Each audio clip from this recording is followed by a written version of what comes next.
For God's sake, please don't have your friend who's an attorney that doesn't do family law try to do your family law case because they went to law school. They're going to screw it completely up because they haven't been taught how to do it right. They haven't been taught the right mindset on how to even help you. The best thing that they could do for you would be hire a lawyer for you. If you want to go into court and win, necessarily someone must lose. If you're in a win-lose situation, neither one of you are going to win in a family law situation. That's not how it works. That's only what fools think. And attorneys that are playing upon that are getting worse results. They just are, because that's the nature of it. How do you win that game? By not playing that foolish game. You should want a healthy outcome for your kids. It's already hard enough as it is that your parents are divorcing. We focus on what's healthy, not fight to win. We win by not fighting. Yeah. My clients are living better lives. Both sides. I can make both sides live better lives than that silliness. I can go in there and I can fight, and I'm probably going to win. You know why? Because I have the good client. I have the client that doesn't want revenge. But other firms are looking for people that love to fight. If you see somebody where their law firm picture is them in boxing gloves, you know the answer.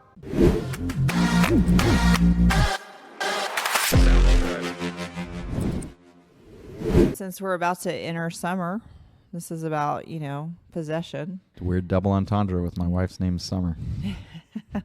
So this Friday is the last day of school, but it's also a Friday that is during the regular school year. Summer. It's the other side's possession. School's out this weekend. Yes. We get this every year that this happens. Ascertain when summer officially starts. Summer starts the moment that the school is finished. If they're dismissed, that's summer. Yeah.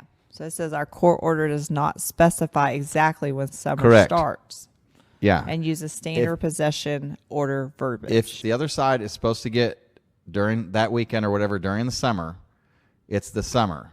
That's how it plays out. It's not, school is done at, if it's 3 o'clock on Friday, it's 3 o'clock on Friday, and that means that Friday is when it begins. We actually had that exact same question in our firm today, too. Oh, yeah. Well, we get that all the time. And the other thing is, don't be a jerk. They already have less possession than you do, so don't be a jerk. Yeah.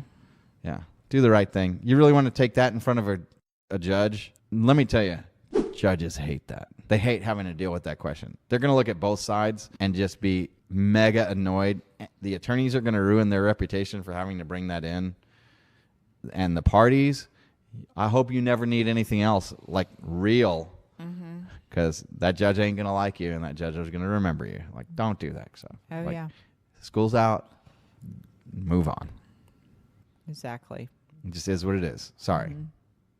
Your one day or 1 weekend's not going to kill you. No. And if it is, you need to change the custody thing anyway, and need to start doing some protective orders or something. So standard language is lawyer. Standard language typically is the person who is a non-custodial parent or whatever gets the child as soon as school's out for summer for their month possession or whatever. It depends. It really depends. A lot of them are very, very different. And so it's all, and I don't even like to answer that question unless I read their decree. Yeah. Because even if I answer that question, people are going to go, "Oh, that's what mine must say." It probably doesn't. Right. Almost every one is different. And what was standard, if you have a 5-year-old standard versus a 3-year-old standard, and like depending on when it was done, depending on what county it was done, it's done very, very differently. There's no like, "Oh, this is what it is."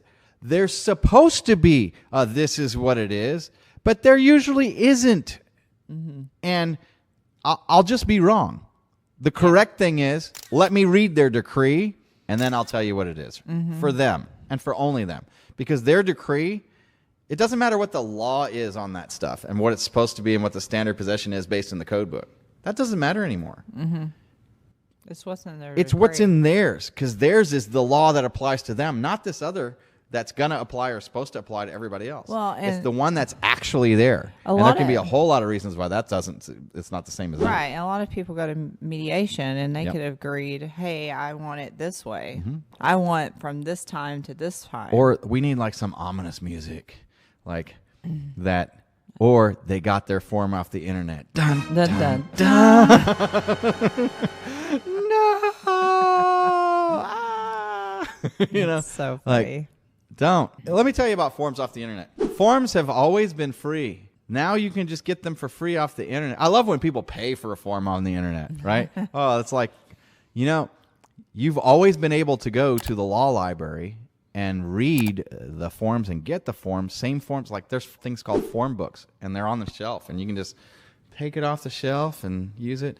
But here's the problem with forms.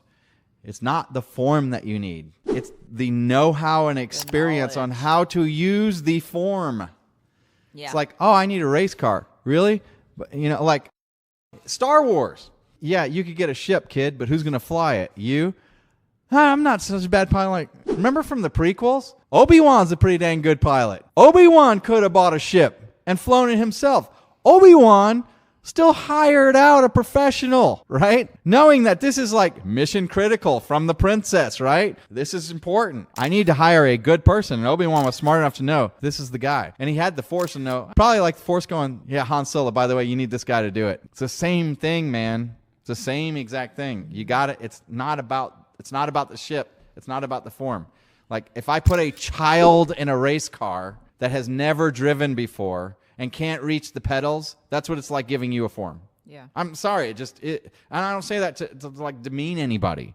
I'm saying it to warn and beg you, please don't try because you're going to wreck your car. I don't want you to wreck your Porsche. Don't wreck your life. There's a reason why attorneys go to law school for 3 years. There's a reason why. No, not 3. It's 7. Because you have to go to 4 years of college and graduate high enough and do well enough on a test to even get the permission to go to the next 3 years. Yes. It's 7 years. It's a 7-year process, Jennifer. I didn't mean it like that. I meant 3 years of law school. Yes, and then you have to take the state bar, which is a very complicated test. And at that point, after you've done all 7 years of that and the 2 major difficult exams that you take, at that point, you know nothing. You are an incompetent fool. And at that point, if you come into our firm and you've got that, you just got your license, you graduated from law school, you've had all that education. If you say to me, I don't know why you would hire me. I don't have any experience in anything. I don't think that law school taught me anything. Like, you're going to have to show me everything about how to do this job. You're hired. You're perfect. Because I need you to first understand that you don't know anything, and then I can teach you how to do this job.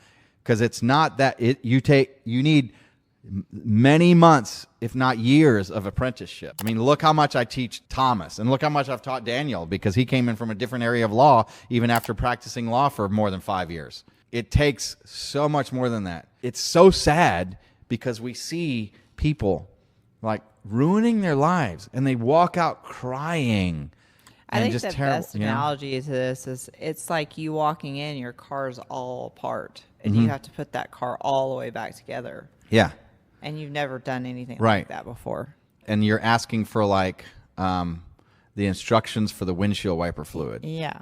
And like it's not. Yeah, it doesn't quite work that way. Yeah. There's too many pieces in what is done. Yeah. And I don't think a lot of people really understand that. They think, it's a form.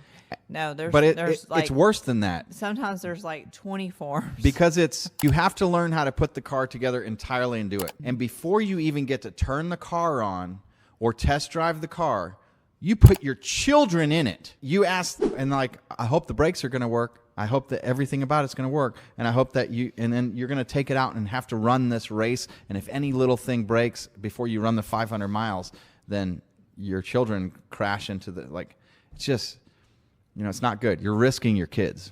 Mm-hmm. You're risking all of it. None of this stuff works the way that you think it works. Yeah. And so the number one thing is like hire the best attorney that you can afford. And if you really can't afford one, try Legal Aid of Northwest Texas or any number of legal aid places. Go to your church, mosque, synagogue, religious, civic organization, whatever. Ask your friends, your neighbors, put up a GoFundMe if you can. Now, on the GoFundMe, make sure you're not like, you got to be careful about that, because you don't want to put up something like talking about how the bad guy is or whatever. Right. Don't seem like the total drama queen or whatever, whatever it is. Or more importantly, like, earn some extra money. Get an extra job. You have to make another $1,000 or a couple of $1,000s a month or something or whatever. But sell something, borrow, earn. Even if you have a bad relationship with your family or whatever, Like ask them, because a lot of times it's not for you. It's for like your parents' grandkids, and they have to help you in order to help them. And a lot of times you don't want to ask. Well, you know what? Give them the gift of helping you. More important, give them the gift of helping your kids, something like that. Yep. But no one wants to spend the money. Like, I don't blame you. I don't like spending money on lawyers. But if I didn't have to spend money on gas, if I didn't have to buy a car, if I didn't have to buy airline plane tickets and Scotty could just beam me, like, great. But if I want to get from where I am now to where it is that I want to go, I got to spend the money to do it. Right. And if it's that I don't have a driver's license, meaning I don't have a law license, then I need to hire a driver. I need to hire a pilot to fly the plane. You need to hire a lawyer to get you from where you are now to where it is that you want to be on a legal case. You have to do it. And it just is what it is. And if it's my case and I'm emotionally attached and things like that, I'm not the right pilot to fly that plane, right? Right. So I'm going to hire another attorney even to represent me on something that's important like that. And I don't do anything that's not in my area of law. For God's sake, please don't have your friend who's an attorney that doesn't do family law try to do your family law case because they went to law school. They're going to screw it completely up because they haven't been taught how to do it right. They haven't been taught the right mindset on how to even help you. The best thing that they could do for you would be hire a lawyer for you. Here's 10 grand. You know, like they're doing you a favor and doing that by telling you, no, I'm not going to do a case that I don't know how to do. Right. Because it's going to be emotional. You're going to ruin your friendship with them anyway. They're going to do more than the 10 grand worth. They're going to mess up more than 10 grand worth of work. And like, just give them the money. And if you're an attorney, don't dabble in family law. Oh, yeah. Tell them who the right attorney to go to is. Make the referral. And now you're helping them out. But if it's like you're doing it for them, like, oh my God, I've seen that be such a nightmare. And I've seen that.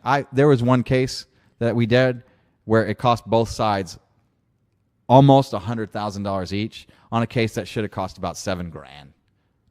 That's it. Yeah. Coulda, shoulda. And came out exactly the way that we knew it was going to come out right from the beginning. But it was because of all the not knowing how to do what we actually do.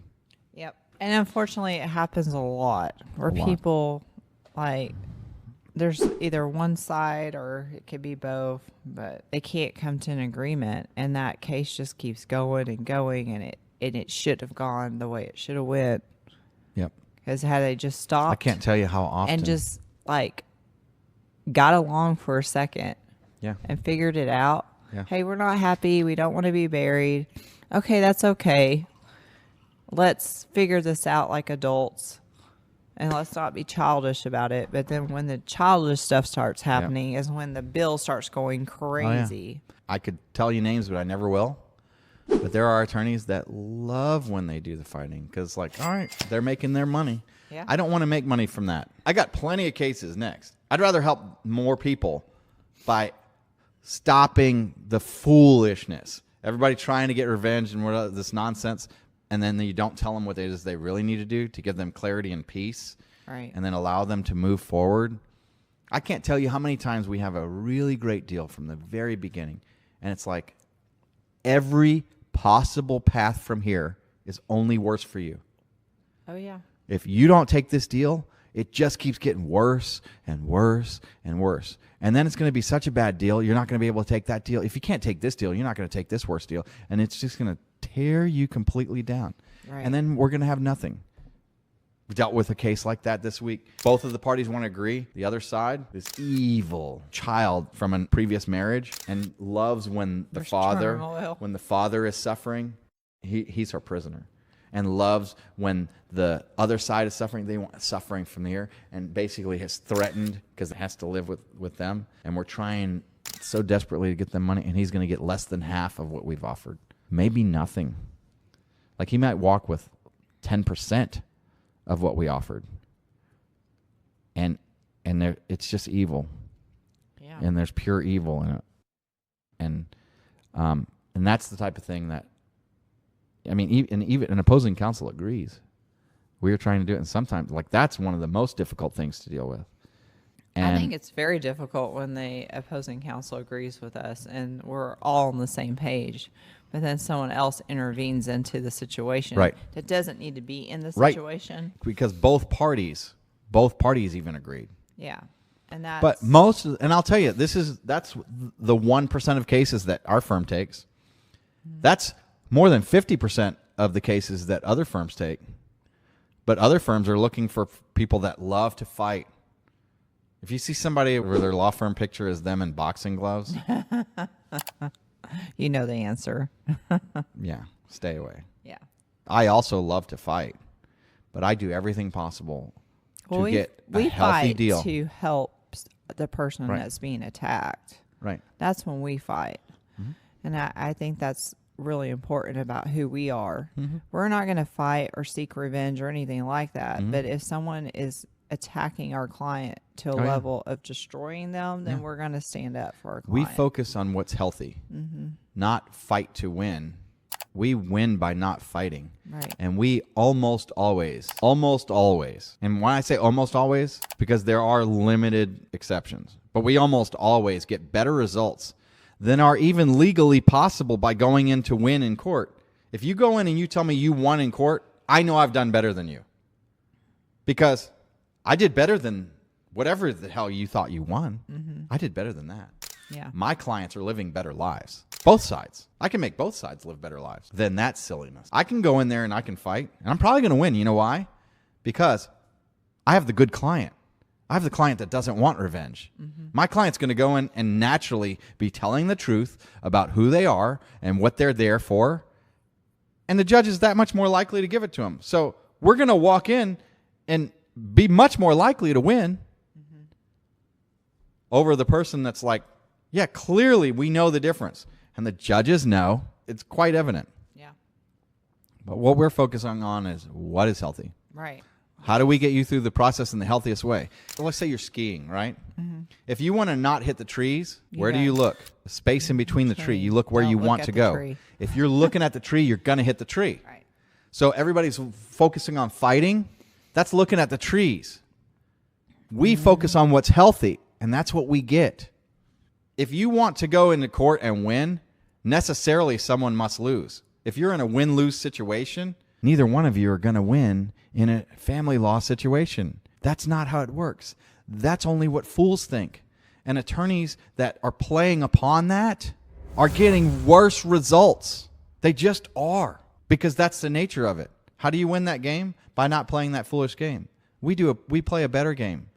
We focus on what's healthy, and we find healthier solutions that are better than it's like, like this table is actually 4 tables, put together. Mm-hmm. Going to court is like cutting them all 4 in half, and each of you get 4 halves. Mm-hmm. As opposed to, well, we can give 2 to you and 2 to you. Okay. Or really what it is one attorney is going to get that table. Another attorney is going to get this table. We're going to cut these 2 in half, and you're going to get the half of that one and the half of this one, and the half of this one and the half of this one, and you can tape them together. That's what it's going to look like. As opposed to it's, you take these 2, you take these 2. Right. It's just nonsense most of the time. And most of the time, it's because somebody wants to do evil or somebody wants revenge. Right. If we're both looking at it, what's healthy, and we teach people what it is and how it works, that's when we get to healthy solutions. Well, most people that are going through a divorce also have children involved. So, you should want a healthy outcome for your kids. It's already hard enough as it is that your parents are divorcing. Mm-hmm. And the last thing you want is like parents fighting all the time. And every single time you're in a situation where dad's bad-mouthing mom and mom's bad-mouthing dad, every time you go visit, or they're asking questions like, what's going on over there? No kid wants to live like that. Mm-hmm. That's not fair. And what that ends up happening is causing that kid to not want to have anything to do with either parent. Yeah. It's a problem. And they start having all kinds of different. Yes. You should never put the kids in the middle of this. And you never use the kid as your agent or your spy or any of that. No. Let it go. And then what also happens is then your kid's going to start having issues. Mm-hmm. They're going to start reacting out. You're going to be down that ball game. And then when you're going to need to rely on your ex to have conversations, because your kid's going to need therapy and all kinds of other stuff, she can't get along to make those decisions. I mean, honestly, it's just a bad situation. So at some point or another, people need to learn to let it go. Yep. This is the area of law that puts the counseling and attorney and counselor at law. Oh, yeah. I mean, this is the type of and 100% when we're there and we're talking about their specific situation, the best service that I provide personally, because I make sure everything is done correctly. I supervise everything. I direct and dictate, and I create the team with you. We are way on top of all of the logistics of the actual thing, but the human interaction and helping them with that, I think that is my best skill. Well, and I can tell you right now, just observing Daniel, how much counseling he gives people. Oh, yeah. He talks to people all the time. Almost every single day he's talking to multiple clients. Yep. And every single time it is literally, giving them advice and telling them, like, no, don't go down that path. Don't be that. This isn't healthy. A lot of times people need encouragement Yeah. to be their better selves that they know to be, but it is so difficult and they're so lost without having somebody there to help illuminate the correct path and the right path. Because the temptation to go down the other path is extreme. And that's what society says. That's what all the TV things say. That's what your friends are going to tell you. Why? Because they only see your side of the story and they're trying to tell you something to feel good, and they don't necessarily know better. Nope. Because they're not experienced with this. Well, that's as opposed to we are. And one of the reasons why we have this is to teach anybody who's willing to watch our podcast, which, sorry for if it's not good, or thank you if you like it. Please like it and subscribe to the podcast. Really helps us out when you do that. Share it to your friends that are going through some difficult times and difficult things. And if they're facing a divorce or whatever, please help them to get this mindset. Share it with them. I know we do some goofy stuff sometimes. We're trying to entertain and educate, but this is the important stuff. All right. Well, I got a call, so we'll see you on the next episode. This is the Lawyer Dana Show.